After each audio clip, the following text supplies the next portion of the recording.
Hi നമസ്കാരം, ദാസനാണ് തൃശ്ശൂരിൽ നിന്ന്. ഇപ്പം നിവിൻ പോളിക്കെതിരെ ഇപ്പോൾ ഒരു പുതിയ പീഡന കേസ് പറഞ്ഞിട്ട് റിപ്പോർട്ട് ചെയ്തിട്ടുണ്ട്. ഇപ്പോൾ എല്ലാ മാധ്യമങ്ങളിലും അതൊക്കെ വന്ന് നിവിൻ പോളി എന്ന നടനെ സംബന്ധിച്ചിടത്തോളം അദ്ദേഹം ചെയ്തതെന്താണെങ്കിൽ അപ്പോൾ തന്നെ പ്രസ് മീറ്റ് വിളിക്കുകയാണ് ഉണ്ടായത്.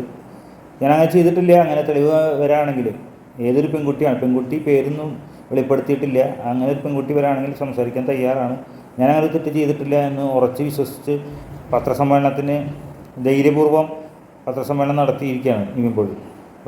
നമുക്കായാലും മറ്റുള്ള നടന്മാരെക്കാൾ കുറച്ചും കൂടി നിവിൻ പോളി ചെയ്തു എന്നാൽ നമുക്ക് ആരെയും നമ്മൾ പെർഫെക്റ്റായിട്ട് വിശ്വസിക്കാൻ പറ്റാത്ത ഈ സാഹചര്യത്തിൽ, കാലഘട്ടത്തിൽ നിവിൻ പോളി ഇത്ര ധൈര്യത്തിൽ ഈ ചങ്കൂറ്റത്തോടെ പ്രസ് മീറ്റിംഗ് നടത്തുകയും അതേ ധൈര്യമായിട്ട് ഏത് പെൺകുട്ടിയാണ് അങ്ങനെ പറഞ്ഞിട്ടുള്ളതെങ്കിൽ ആ പെൺകുട്ടിയെ വിളിക്കുകയും സംസാരിക്കുകയും ചെയ്യണമെന്ന് ധൈര്യമായിട്ട് പത്രങ്ങളിലെയും മാധ്യമങ്ങളുടെയും മുമ്പിൽ പറയുന്ന സമയത്ത് നമുക്കെന്തായാലും ഒരു ആൺകുട്ടി, ചുണയുള്ള ഒരു ആൺകുട്ടി തന്നെയാണ് നിവിൻ പോളി എന്ന് മനസ്സിലാക്കാനൊരു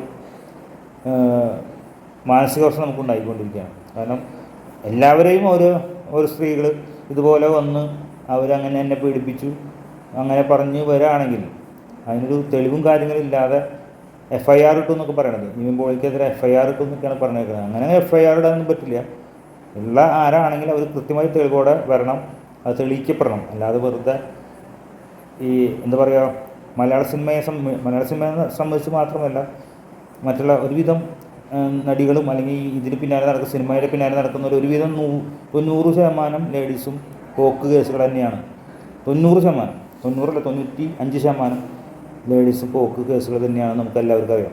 അല്ലാതെ സാധാരണ നല്ലൊരു കുടുംബത്തിൽ പിറന്ന നല്ലൊരു സ്ത്രീകൾ ചെയ്യുന്നൊരു എന്തായാലും പരിപാടിയല്ല. ആരൊക്കെ എതിരെ എന്ത് സംഭവിച്ചാലും ഞാൻ സമ്മതിക്കില്ല. കാരണം നമുക്കറിയാവുന്ന സാഹചര്യത്തിന് അല്ലെങ്കിൽ ഒരു സിനിമാ നടിയായിട്ടൊരു ലേഡീസ് വരികയാണെങ്കിൽ അതൊരു എന്തെങ്കിലും അഡ്ജസ്റ്റ്മെൻറ്റ് ചെയ്യാൻ തയ്യാറായി തന്നെ വരുന്നവരാണ്. നിവിൻ പോളിനെ നാണക്കേടാക്കാൻ വേണ്ടിയിട്ട് അല്ലെങ്കിൽ ഇനിയും നിവിൻ പോളിമാർ അല്ലെങ്കിൽ ഇന്ന് മലയാള സിനിമയിലെ നമ്മളൊക്കെ വിഗ്രഹങ്ങളായിട്ട് സൂക്ഷിക്കുന്ന പല നടന്മാർക്കെതിരെയും ഏതെങ്കിലും ഒരു പൊടിച്ചിപ്പട്ടി ഇതുപോലെ വന്ന് കംപ്ലൈൻറ്റ് ചെയ്യുകയാണെങ്കിൽ അവരെ നാറിക്കാനും അത് തയ്യാറായിട്ട് തന്നെയാണ് മാധ്യമങ്ങളും ഇരിക്കുന്നത്. നിവിൻ പോളി ഇത്രയും ധൈര്യത്തോടെ മറ്റുള്ളൊരു നടന്മാരും ചെയ്യാത്ത കാര്യമാണ് ഇങ്ങനെ ഒരു അപവാദം കേട്ട പ്രസ് മീറ്റിംഗ് വയ്ക്കുക എന്നൊക്കെ പറഞ്ഞാൽ അത്ര ധൈര്യം കാണിച്ചത് തന്നെ നിവിൻ പോളിക്ക് മാത്രമാണ്.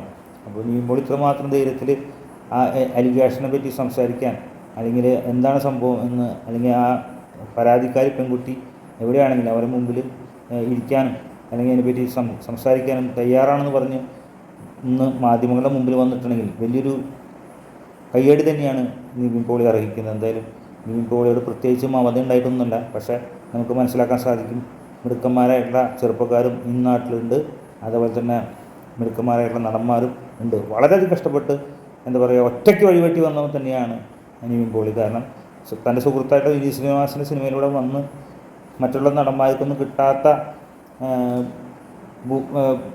എന്താ പറയുക അതൊക്കെ ഫേസ് ചെയ്തുകൊണ്ടാണ് നിവിൻ പോളി ഒരു കാലഘട്ടത്തിൽ ചെറുപ്പക്കാരുടെ നല്ല ഇപ്പോഴത്തെ ചെറുപ്പക്കാരായ നടന്മാരിൽ നല്ല രീതിയിൽ വിജയം കൈവരിച്ച നടൻ തന്നെയാണ് നിവിൻ പോളി. ഇപ്പോൾ കുറച്ച് നാളുകളായിട്ട് അദ്ദേഹത്തിൻ്റെ സിനിമകളൊന്നും കാര്യമായിട്ട് വിജയിച്ചിട്ടില്ലെങ്കിലും അദ്ദേഹത്തെക്കുറിച്ച് ഇങ്ങനെയുള്ള ഒരു വാർത്ത പെട്ടെന്ന് നമുക്ക് എന്നെ സംബന്ധിച്ച് ഉൾക്കൊള്ളാൻ സാധിക്കുന്നില്ല. എന്തായാലും നോക്കിയിരുന്ന് നമുക്ക് കാണാം. ഞാൻ ആളെ പ്രത്യേകിച്ച് സപ്പോർട്ട് ചെയ്ത് പറയുന്നില്ല. ഒരു മനുഷ്യനെന്ന നിലയിൽ അല്ലെങ്കിൽ സിനിമയെക്കുറിച്ച് അറിയാവുന്ന ഒരു വ്യക്തി എന്ന നിലയിൽ ആരെയും ഏത് നടനെയും ഈ നിലയ്ക്ക് പോവുകയാണെങ്കിൽ ഏതെങ്കിലും കൊടിച്ചു പട്ടികൾക്ക് വിചാരിക്കുകയാണെങ്കിൽ അവരെ കുടുംബത്തിനെയും മറ്റുള്ളവരുടെ മുമ്പിൽ താത്തിക്കെട്ടാൻ സാധിക്കും. അതെന്തായാലും നിവിൻ പോളിയെതിരെയുള്ള ഈ പരാമർശം നിവിൻ പോളി നേരിട്ട് തന്നെ പത്രമാധ്യമങ്ങളിലൂടെ നേരിട്ട് സംസാരിക്കുന്നുണ്ട്. എന്തായാലും നിവിൻ പോളിക്ക് ഐക്യദാർഢ്യം പ്രഖ്യാപിച്ചുകൊണ്ട് ദാസേട്ടൻ തൃശ്ശൂർ. അപ്പോൾ എല്ലാവരും എൻ്റെ ചാനൽ കാണാൻ, ലൈക്ക് ചെയ്യുക, കമൻറ്റ് ചെയ്യുക, സബ്സ്ക്രൈബ് ചെയ്യുക. നല്ലൊരു ദിവസം നിങ്ങൾക്ക് നൽകുന്നു.